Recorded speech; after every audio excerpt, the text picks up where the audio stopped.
year ago, I sat right here and told you why I started N.A.R.C. I didn't know then where those questions would take me.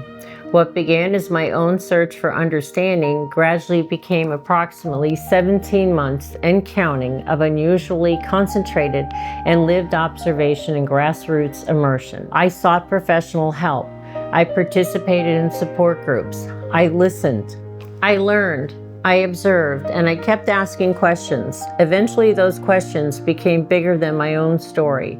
They became questions about relationships, families, workplaces, healthcare, schools, communities, and the systems people turn to when something has already gone wrong. Those questions eventually led me here. Survival IQ, a broader initiative developing through N.A.R.C. And I've represented that work today very simply in this silver briefcase. This briefcase isn't a trophy, it isn't a gimmick. To me, it represents a contribution, what I've observed, the questions those observations raise, and a developing framework that I believe deserves examination by people with expertise beyond mine. I'm not opening all of it today, because I'm not here to tell you I've solved something. I'm here to tell you what brought me to these questions, why I believe they matter, and why I'm looking for the right people to help determine what comes next. I was adopted when I was 2 weeks old. Adoption itself isn't what I'm talking about. It's simply where my personal story begins. Like every child, I learned relationships from the people and the environment around me. I didn't have words like emotional manipulation, people-pleasing, discernment, boundaries. I was a child. I was simply learning what relationships looked and felt like. Growing up, I became sensitive to changes in people, tone of voice, facial expression, inflection, nuance, changes in the atmosphere. Growing up in the islands reinforced that awareness. With hurricanes, you don't wait for the roof to come off before acknowledging there's a storm. You watch the conditions, the wind, the water, the sky. You learn to pay attention. You learn to read the conditions. But here's something I wouldn't understand until much later. Being able to read a room isn't the same as knowing what to do with what you're reading. You can notice something changing and still accommodate it. You can sense something doesn't feel right and still people please. You can have strong instincts and weak boundaries. Sometimes what's familiar can feel normal, even when it isn't healthy.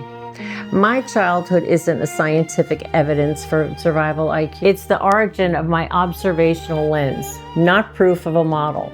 2 people in my family history influence different parts of how I see the world.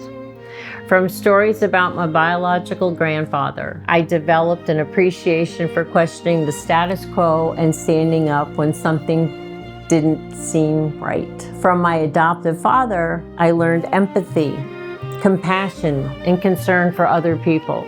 Much later, those influences led me to another question. What happens when empathy also needs discernment and boundaries? Maybe that combination, questioning what we're accustomed to while I'm deeply caring about people, is part of why I kept looking beneath the surface. A year ago in my first film, I talked about coming out of a 7-year relationship with questions I couldn't answer. I don't need to revisit that relationship here. What matters today is what those questions caused me to do next. I went looking for answers. I sought professional help. I participated in support groups. I listened to other people's experience. I began learning language around emotional manipulation, coercive dynamics, trauma bonds, boundaries, and people pleasing. And I realized I needed something else, community. I needed people who understood why something could look like simply a difficult relationship from the outside and feel profoundly different to the person living inside it. That search for understanding and community became part of why I created N.A.R.C. But I kept looking. Eventually, I became less interested in asking what diagnosis does this person have, and much more interested in asking, what pattern am I experiencing? Because diagnosis belongs with qualified professionals. Survival IQ isn't about teaching people to diagnose other people. My questions became simpler. What am I experiencing? What keeps repeating? How is it affecting me? And when do I need help? Once I began recognizing certain dynamics, I couldn't confine what I was learning to one romantic relationship. I began noticing familiar dynamics across very different environments: family, friendships, romantic relationships, professional relationships, workplaces, and the broader community. Different people, different circumstances, different levels of severity. And I want to be very clear. Not every difficult interaction is manipulation. Not every unhealthy relationship means the same thing. And not every pattern means someone has a disorder. I became interested in something more basic. What repeats? And what happens when we don't recognize it? The question was no longer simply, what happened to me? It became, what are we missing beneath the surface? I didn't wake up one morning and decide to conduct a scientific study. There was no university, no laboratory, no grant, no formal research protocol. What followed was something different. Approximately 17 months of unusually concentrated lived observation and grassroots immersion. I participated in support groups. I listened, I learned, I observed. Sometimes one sentence stayed with me. Sometimes something I'd heard weeks earlier suddenly connected with something else. I didn't document every hour. I wasn't constructing a scientific data set. I was living it while trying to understand it. This condo became part home, part workplace, part recovery space. Even when I left, the questions came with me. I didn't look up. My sobriety journey was happening during this period too. In my own life, I came to understand that alcohol had sometimes become a way of coping with what I was experiencing. That is my experience. I'm not generalizing it to everybody else. But it made me ask, when we see a coping behavior on the surface, how often do we ask what might be happening underneath it? I'm not saying emotional manipulation caused somebody else's substance use. I don't know that. That's a question for research. My experience simply made me curious enough to ask. Eventually, I realized I wasn't really interested in identifying a person anymore. I was interested in the pattern. Patterns can be obvious or incredibly subtle. Sometimes you need to get closer. Sometimes you need to step back. Sometimes you need to change the angle because somebody may see red, somebody else may see blue, but behind the scenes, red and blue can be becoming purple. Then another interaction happens, another shade, another layer, another nuance. Eventually, what somebody sees on the surface may look very different from everything that produced it. People see the reaction. They don't necessarily see everything that came before it. Sometimes somebody has been spun around and around and around, and then they're expected to walk a straight line. And everybody asks, why aren't you walking straight? And I started asking, what happened before the reaction? And this is where my personal story became a much larger question. We already know communities are dealing with domestic violence, sexual violence, substance abuse, mental health challenges, family instability, and other serious problems. Each has its own body of research, its own professionals, its own complexity. I'm not claiming emotional manipulation causes all, or even most, of the problems. I'm asking something different. Could harmful interpersonal dynamics sometimes be one contributing factor beneath more than one downstream problem? And when they are, could recognizing those dynamics earlier matter? That's a question for research, for clinicians, for educators, for public health professionals, and for other experts. I'm not asking them to accept my conclusion. I'm asking them to investigate the question. Think about one person who experienced serious instability at home. The next morning they go to work, or they can't. An employer sees one consequence. Their health suffers. Healthcare sees another. Perhaps substance use becomes a coping mechanism. Another professional sees another piece. Safety becomes an issue. Another organization becomes involved. Maybe there are children. The school sees another piece. Maybe eventually there's a legal issue. The court sees another, and on and on and on. For the sake of time, I'm only naming a few. Different systems may be encountering different pieces of the same person's life. That's what I mean when I talk about silos. I'm not saying these organizations don't collaborate. They do, and their specialized expertise is essential. I'm asking, could different systems sometimes be seeing different downstream consequences without recognizing an underlying interpersonal pattern that may connect some of them? And if so, could earlier recognition change anything? Our systems necessarily respond to crisis. The ER visit, the shelter stay, the missed work, the substance use crisis, the court case, the family crisis. Those services matter. I'm not proposing replacing them. I'm asking whether we could ask and look upstream. What happened before the crisis? Was there a pattern? Could something have been recognized earlier? Could someone have had more awareness, stronger boundaries, different skills, or simply known sooner when to seek help? And that's where I deliberately stop, because now we're approaching the how. And that's what's represented in this briefcase. This isn't simply about money. It's people. It's families, health, safety, employment, children, future generations. But there are economic consequences too. Healthcare, emergency services, housing, courts, lost productivity, substance use treatment, nonprofit resources, donor dollars, public resources, and on and on. Sometimes someone reaches crisis, receives help, returns to circumstances they may still not fully understand, and eventually needs help again. I call that rinse and repeat. I'm not blaming that person. I'm asking whether greater awareness, resilience, skills, and pattern recognition could alter even some of those trajectories. If they could, isn't that worth investigating? I'm not saying the existing system doesn't work. I'm asking, what if we add another lens?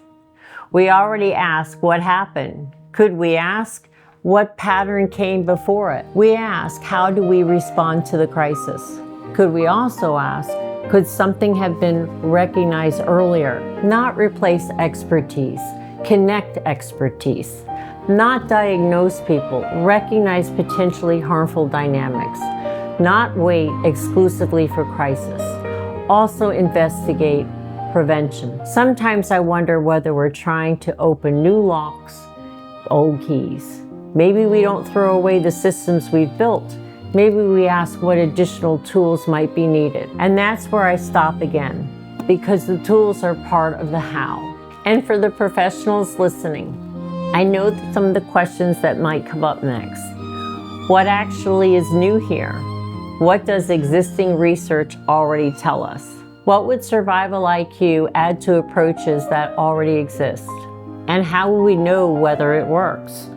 Those are exactly the questions that need to be answered. I'm not suggesting that psychological aggression, coercive dynamics, trauma, substance use, resilience, prevention, or healthy relationships haven't already been studied. They have. My question is whether there's value in bringing knowledge from different fields together, looking for connection that may deserve greater attention, and asking whether something useful can be built from what we learn. What do we already know? What's missing? What connects? What can actually be measured? And what, if anything, is genuinely new? And what needs to be pressure tested? I'm not asking experts to validate something I've already decided is true. I'm asking them to help determine what is true. And I want to be equally clear. about what I bring to the table. I'm not coming to you as a clinician, an academic, or a researcher.